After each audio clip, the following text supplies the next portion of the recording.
Hello, how to win any debate. This is the lesson today. I'm Vincent here from Wired.com. Right.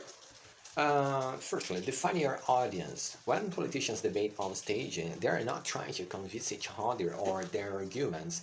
They are trying to convince you, the viewer. Their arguments are structured around accomplish that goal.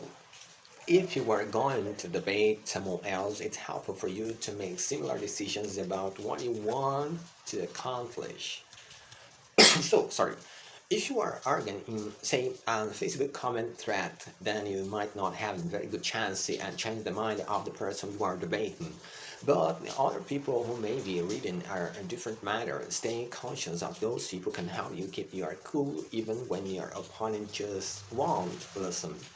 This can also help you avoid getting sucked into lengthy and productive data trials. If you just want to make sure everyone knows that someone said is wrong, you can hop in, drop some facts, and bounce before things get ugly. It is not your job to convince everyone, but you can undermine your own credibility if you get into an all-out fight trying to convince someone who can be convinced. Have a plan before you get involved about what you want to accomplish and who you want to affect before you start reaching for the caps lock key.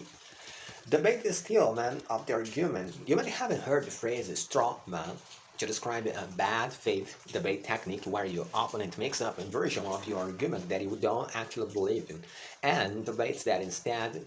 It is not great practice and you should probably avoid that. But even better than not, straw manage someone's arguments to intentionally still man it instead. Still man. As the name implies, it's when you try to find the strongest version of your opponent's argument to debate against. It is great if you can get your opponent to agree on a proposition first. For example, it's their position that raising taxes is always bad. But you can also accomplish this by doing your research ahead of time. As a general, though by no means absolutely. So, rule, if you're getting your argument from someone who is debunking a claim, it might not be the best form of the argument, for example. This Mars global warming was made up by China is probably not the best version of the argument. However, if you can find a specific plans that your opponent actually believes, then you can better equip it to respond to them. Don't take that posturing bait. Have you ever found yourself in an argument where you start out debating one thing and 20 minutes later you were on something else entirely? You started by talking about the left, but somehow you landed on immigration.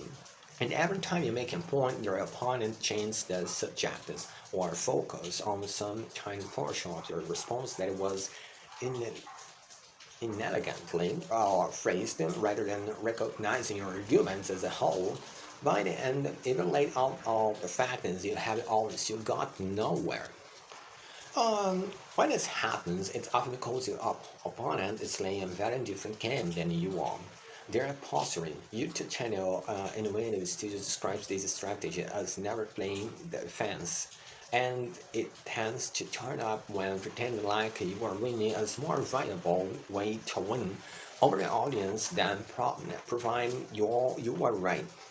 The goal of posturing is to force your opponent to keep answers short, incorrect, incorrect statements with long detailed answer because it's easier for an audience to understand the sharp accusation than the long detailed explanation. And if you're in a formal debate situation, most of us rarely are, one of the best ways to deal with this kind of posturing debate style is to stay focused and don't let yourself get lost in the weeds. If the subject is taxes, stay focused on taxes. And if you find a weak point in their argument, don't let go just because they are rather talk about something else. However, if you are not in a public debate, one of the best ways to defeat this strategy is not to claim. It doesn't make you less intellectually honest to ignore bad faith accusations from randoms on Twitter. Ask more questions than you make statements, right? If you're not arguing in public, mercifully more tolerable experience than instead talking to someone one-on-one, then your goal in a debate might be change the mind of the person you're talking to, and at least you've got a decent chance at it. But not if you blow it by being hostile right out the gate. Instead, try more questions. Okay, here was some tips how to win a debate. I got tired. If you like, just share it. Thank you so much for watching.